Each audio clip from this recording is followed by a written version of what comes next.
Welcome sa Kaibigan Podcast, ang podcast kung saan pinag-uusapan natin ang mga kaganapan sa larang ng AI.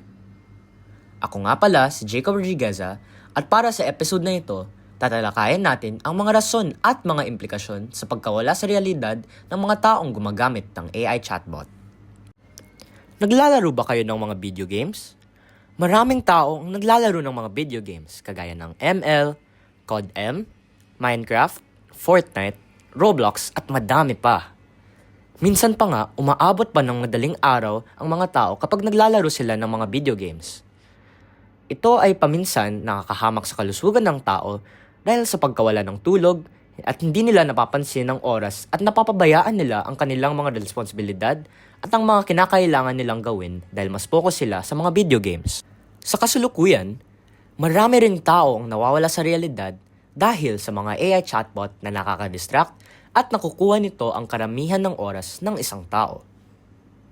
Bukod dito, marami rin sa kanila ay nagkakaroon ng mga relasyon sa mga AI chatbots, kagaya sa kumpanya na Replika na may mga AI chatbots rin. Ang mga chatbots na ito ay may kakayahang gayahin ang tono ng komunikasyon ng mga tao. Ngunit, may mga masasamang epekto ba ito? Ang mga romantikong AI companions, kagaya ng Replika, ay nagkakaroon ng positibong epekto sa sariling pagpapabuti ng mga tao sa pamamagitan ng paalala na makakuha ng sapat na oras ng pagtutulog at malalim na sariling refleksyon. Dahil dito, maraming taong gumagamit ng Replika ay nagkakaroon ng pagtaas sa kanilang kumpiyansa sa mga social skills at naging isang ligtas na lugar para sa mga babae na may sexual na trauma. Ang Replika ay nakatutulong sa pag-aalis ng mga masasamang damdamin ng pag-iisa. Kagaya ng aking sinabi, ang mga regular na gumagamit ng AI chatbot ay may nararamdamang positibong epekto sa kanilang sosyal na interaksyon, mga relasyon sa kanilang pamilya at kaibigan, at pagpapahalaga sa sarili dahil sa kanilang relasyon. Sinabi rin nila na mas magiging komportable sila kung may emosyon talaga yung chatbot at naisipan nila na mas maganda kung naging totoong tao yung AI chatbot. Kayo ba? May naisipan ba kayong karakter na ginusto nyong maging totoo? Para sa akin, ginusto ko na maging totoo si Spider-Man dahil sa kanyang mga superpower. Base sa triangular love theory ni Robert Sternberg, mayroong tatlong mahalagang bahagi ito: intimacy, passion, at commitment. Ang tatlong bahagi na ito ay makikita sa mga relasyon ng tao sa kanilang AI chatbot. Napansin na ang mga taong may relasyon sa kanilang AI chatbot ay may nararanasang passion na parehas sa mararanasan nilang passion para sa ibang tao. Para naman sa intimacy, may ilan na nagkakaroon ng comfort at suporta galing sa kanilang AI chatbot.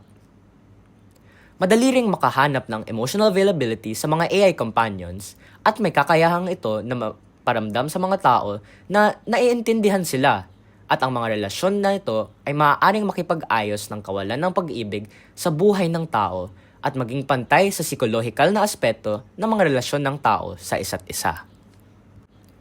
Iniulat rin ng ilang kalohok na malulungkot o magiging depressed sila kung kailangan nilang ihinto ang kanilang interaksyon sa kanilang Replika. At makikita dito na ang labis na pag-asa na ito ay pwedeng manggaling sa mga user na nagbubuo ng malakas na connection sa mga romantikong AI companions kumpara sa kanilang relasyon sa totoong buhay. Nakikita nila ang romantikong AI relasyon bilang ideal at mas gusto nila mag-spend time kasama ang kanilang online na companion. Sa paglalahat, ang mga AI chatbot ay may positibong epekto sa mga taong gumagamit nito at patuloy itong nagiging importante sa kanilang buhay. Bagaman may positibong epekto ito sa kanilang buhay, masyado silang umaasa dito at nagkakaroon sila ng pagkawala sa kanilang realidad at ang mga simpleng bagay araw-araw ay hindi natutupad dahil napapalitan nito sa pag-uusap sa kanilang AI chatbot.